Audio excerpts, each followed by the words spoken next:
दस्तक दीजिए भारत के खिलाफ हो रही एक अंतर्राष्ट्रीय साजिश के खिलाफ। ब्रिटिश अखबार है द गार्जियन, उसने एक लेख लिखा जिसमें यह दावा किया गया है कि पाकिस्तान में भारत हत्याएं करवा रहा है आतंकियों को मारने के नाम पर। भारत सरकार इस बात से इनकार कर चुकी है, लेकिन दिलचस्प यह है और साजिश इसीलिए लग रहा है क्योंकि कुछ इसी तरह के दावे कुछ दिनों पहले पाकिस्तान की तरफ से किए गए थे।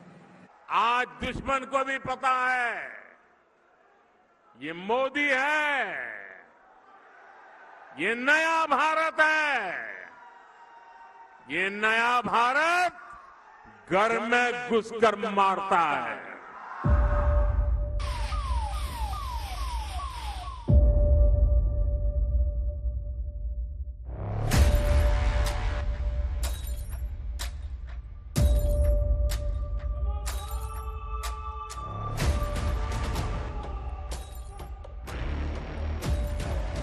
26 फरवरी 2019 वो तारीख जब भारत ने पुलवामा आतंकवादी हमले के बाद पाकिस्तान में घुसकर एयर स्ट्राइक की और जता दिया कि अब आतंक को भारत बर्दाश्त नहीं करेगा। इससे पहले मैं जब 26 फरवरी 2019 में चुरू आया था तो उसी समय देश ने बालाकोट में एयर स्ट्राइक की थी। हमने आतंकियों को सबक सिखाया। भारत के बदले तेवरों से जहां पाकिस्तान पस्त हो चुका है, लेकिन भारत विरोधी विदेशी मीडिया को हिंदुस्तान के बदले तेवर बर्दाश्त नहीं हो रहे। यही वजह है कि उसकी तरफ से पाकिस्तान के लिए प्रोपेगेंडा शुरू कर दिया गया है। ये रिपोर्ट उसी का हिस्सा लगती है। द गार्डियन की रिपोर्ट कहती है कि पाकिस्तान में आतंकवादियों की हत्या के लिए भारत सरकार ने आदेश दिए थे। रिपोर्ट में कहा गया कि भारत की खुफिया एजेंसी रॉ इस पूरे हत्या को अंजाम दे रही, जिसे प्रधानमंत्री नरेंद्र मोदी कंट्रोल करते हैं। रिपोर्ट में यह भी कहा गया है कि भारत उन लोगों को निशाना बना रहा है जिसे वो दुश्मन मानता है। अब सवाल ये है कि पूर्वाग्रह से भरी इस रिपोर्ट की वजह क्या भारत की मजबूत होती स्थिति है, जिसकी छवि बिगाड़ने के लिए ये सारा प्रोपेगेंडा चलाया जा रहा है, क्योंकि अब भारत पूरी तरह से बदल चुका है और आतंक के खात्मे के लिए डट कर खड़ा है।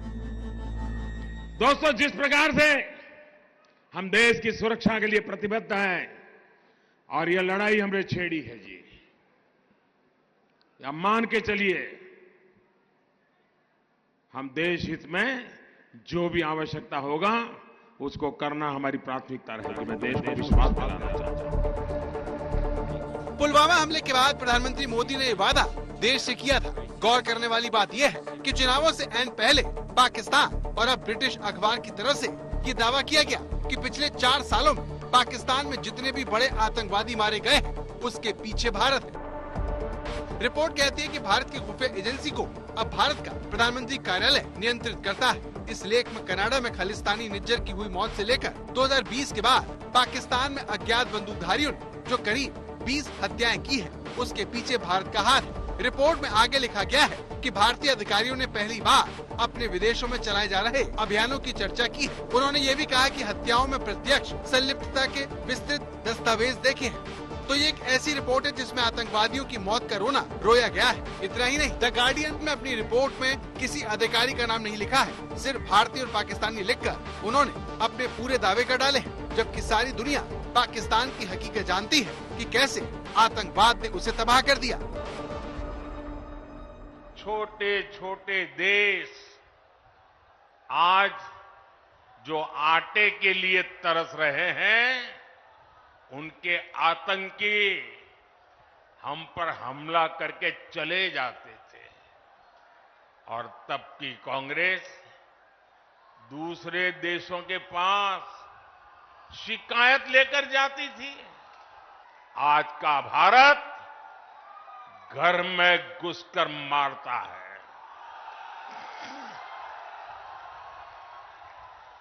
आज का भारत दुनिया को दिशा दिखाता है। तो क्या इसीलिए भारत निशाने पर है, जिसकी बढ़ती ताकत कुछ देशों को बर्दाश्त नहीं हो रही और इसीलिए वो भारत पर इल्जाम लगाने के लिए भारत विरोधी विदेशी मीडिया का सहारा ले रहा है, जिसकी रिपोर्ट में पाकिस्तान के हवाले से भारत पर सवाल उठाए गए हैं। द गार्डियन की रिपोर्ट में बताया गया कि पाकिस्तान में सारी हत्याएं यूएई से संचालित होने वाली भारतीय खुफिया स्लीपर सेल ने अंजाम दी। सबसे हास्यास्पद बात यह है कि इसमें कहा गया कि भारतीय एजेंटों ने जिहादियों को अपने इस काम के लिए चुना और विश्वास दिलाया कि वो काफिरों को मारेंगे। यही नहीं, इस रिपोर्ट में इजराइल की मोसाद और रूस की केजीबी से प्रेरणा लेने की बात भी कही गई है। इस लेख में साल 2018 में सऊदी एम्बेसी में हुई सऊदी अरब के पत्रकार की हत्या का जिम्मेदार भी रॉ अधिकारियों को ठहराया गया है, जो पूरी तरह बेतुका है लेकिन कई सवाल खड़े करता है।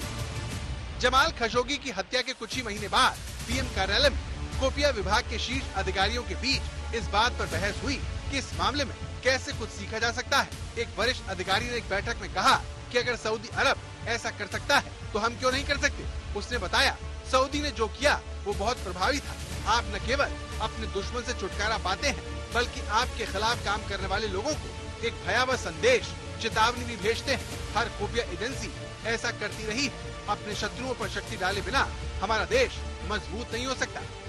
तो बिना किसी अधिकारी का नाम लिए सिर्फ भारतीय के हवाले से लंबी चौड़ी रिपोर्ट छाप दी गई, जिसका मकसद भारत को दुनिया में बदनाम करने के अलावा और कुछ नहीं दिखता, क्योंकि इस रिपोर्ट में बिना किसी आधार पर सीधे सीधे भारत सरकार को घेरा गया है, जो कनाडा के मामले में साफ साफ कह चुकी है कि उसकी पॉलिसी नहीं है।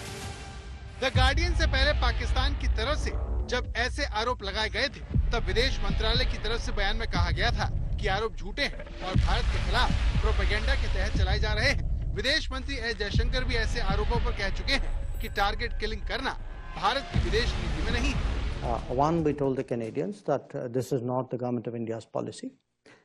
Two, we told the Canadians saying that, look, if you have something specific, if you have something relevant, let us know.